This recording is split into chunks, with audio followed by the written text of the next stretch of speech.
Hello friend, हम लोग विज्ञान का क्वेश्चन डिस्कशन कर रहे थे।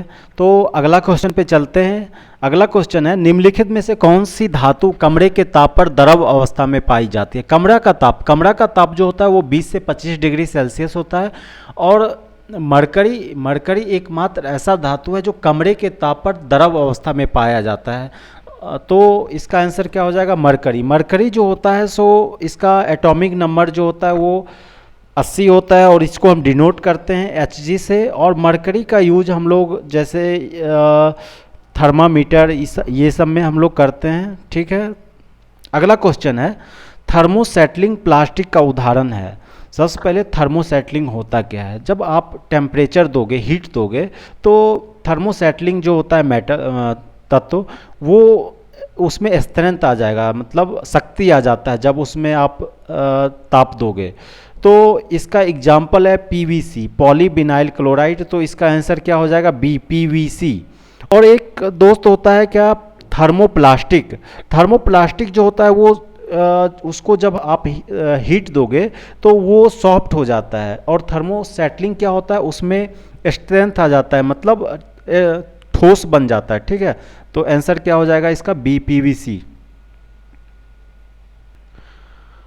अगला क्वेश्चन है, कपास का बहुलक है, मतलब कपास का क्या बहुलक है? तो सबसे पहले बहुलक क्या होता है? बहुलक जो होता है वो एक कार्बनिक यौगिक होता है। बहुत सारे चेन, मतलब श्रृंखला से मिलके जो है सो पॉलीमेराइजेशन से जो बनता है उसे हम बहुलक कहते हैं। तो यहाँ पे पूछ रहा है कॉटन, कपास का बहुलक है। तो कपास का जो बहुलक होता है वो क्या होता है? सेलुलोज होता है। ठीक है, आपको इसको याद रखना है। अगला क्वेश्चन है, निम्नलिखित में से कौन सा गैस पौधा घर प्रभाव के लिए उत्तरदायी है?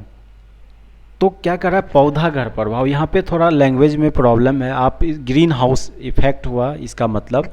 तो ग्रीन हाउस इफेक्ट के लिए कौन गैस रिस्पॉन्सिबल है?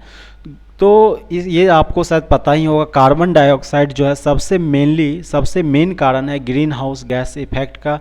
और भी दूसरा गैस है क्लोरोफ्लोरोकार्बन, मेथेन, और भी होते हैं, लेकिन सबसे जो मेन इस कंट्रीब्यूशन होता है वो कार्बन डाइऑक्साइड का होता है। तो इसका आंसर क्या हो जाएगा? इसका आंसर हो जाएगा कार्बन डाइऑक्साइड। अगला क्वेश्चन है केमिस्ट्री से रिलेटेड, परमाणु की किसी कक्षा में अधिकतम इलेक्ट्रॉन की संख्या ज्ञात की जाती है, जहाँ पे n जो है कक्षा की संख्या है। तो हम इसका एक सिंपली फॉर्मूला है जो आपको याद रखना है अधिकतम इलेक्ट्रॉनों की संख्या निकालने के लिए परमाणु में, वो होता है 2n²। तो इसका आंसर हो जाएगा बी, 2n²। अगला क्वेश्चन है, फिल्म एवं नाटक के मंच पर कृत्रिम धुआं अथवा बादल दर्शाने के लिए निम्नलिखित में से किसका उपयोग किया जाता है? तो फिल्म और नाटक में जो है कृत्रिम धुआं को दिखाने के लिए जो है द्रव नाइट्रोजन का यूज किया जाता है। लिक्विड नाइट्रोजन, द्रव नाइट्रोजन का यूज किया जाता है। द्रव नाइट्रोजन जो होता है इसका बहुत, मतलब इसका कलर कुछ भी नहीं होता है, मतलब कलरहीन होता है। तो इसका आंसर हो जाएगा डी, द्रव नाइट्रोजन। अगला क्वेश्चन है, निम्नलिखित में से कौन सा उत्पाद सड़क बनाने में काम में लिया जाता है? तो कौन सा उत्पाद सड़क बनाने में लिया जाता है? जैसे कि सड़क जब बनता है तो आप देखते होइएगा कि काला काला कलर का रहता है और उसको हीट गरम करके, और गिट्टी जो होता है उसको इंग्लिश में कोर्स एग्रीगेट कहते हैं, उसके साथ मिला के रोड बनाते हैं तो उसे बिटुमिन कहते हैं। जो ये बिटुमिन जो है सो ये पेट्रोलियम पदार्थ से बनता है। तो क्या हो जाएगा इसका आंसर? बिटुमिन। इसका आंसर भी हो जाएगा बिटुमिन, जो मतलब ये सड़क बनाने में काम में लिया जाता है। ठीक है। अगला क्वेश्चन है, विज्ञान नैसर्गिक वातावरण एवं हमारे शरीर में घटित घटना एवं वृत्तांत का अनुसंधान एवं व्याख्या है। उपरोक्त विज्ञान की परिभाषा किसने दी? तो ये जो परिभाषा है ये जो है सो जैकोब्सन ने दिया था। तो इसका आंसर हो जाएगा सी, जैकोब्सन। अगला क्वेश्चन है, विज्ञान शिक्षण में सुधार के लिए इंडियन पार्लियामेंट्री एवं साइंटिफिक कमेटी की स्थापना किसके द्वारा की गई थी?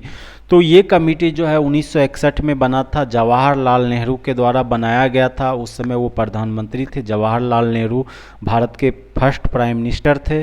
तो इसका आंसर हो जाएगा ए। अगला क्वेश्चन है, वर्तमान तकनीकी युग में निम्नलिखित में से कौन सी प्रविधि विज्ञान शिक्षण के लिए उपयोग की जाती है? तो कौन सा तकनीक यूज किया जाता है? तो इसका आंसर हो जाएगा सी ऑप्शन, कंप्यूटर सहायतित शिक्षण। कंप्यूटर सहायतित शिक्षण।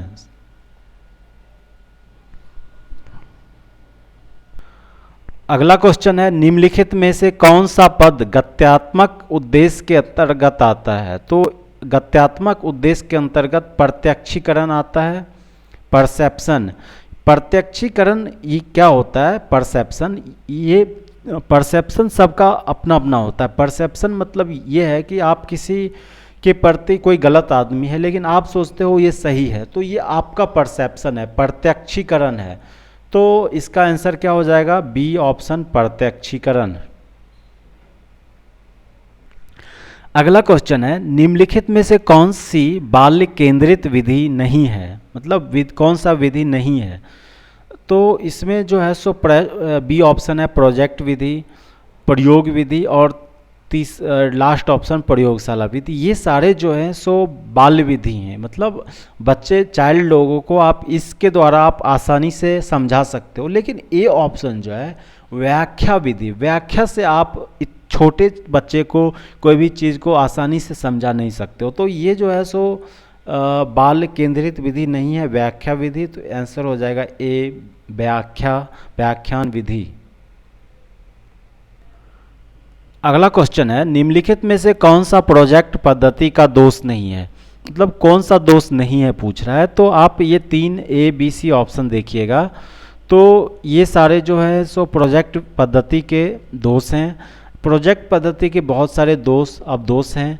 तो आप इसको मतलब याद रखना पड़ेगा, मतलब समझ के पढ़ना पड़ेगा। ये डी ऑप्शन जो है ये प्रोजेक्ट पद्धति का दोष नहीं है, वास्तविक जीवन से संबंधित। मतलब ये आंसर इसका करेक्ट हो जाएगा, वास्तविक जीवन से संबंधित। ये जो है प्रोजेक्ट पद्धति का दोष नहीं है। नेक्स्ट क्वेश्चन है, निम्न में से कौन सा श्रव्य दृश्य सामग्री है? ऑडियो विजुअल ऐड है। तो इसमें जो है सो ए ऑप्शन, वृत्त चित्र जो है ये जो है सो श्रव्य दृश्य सामग्री है। तो इसका आंसर हो जाएगा वृत्त चित्र।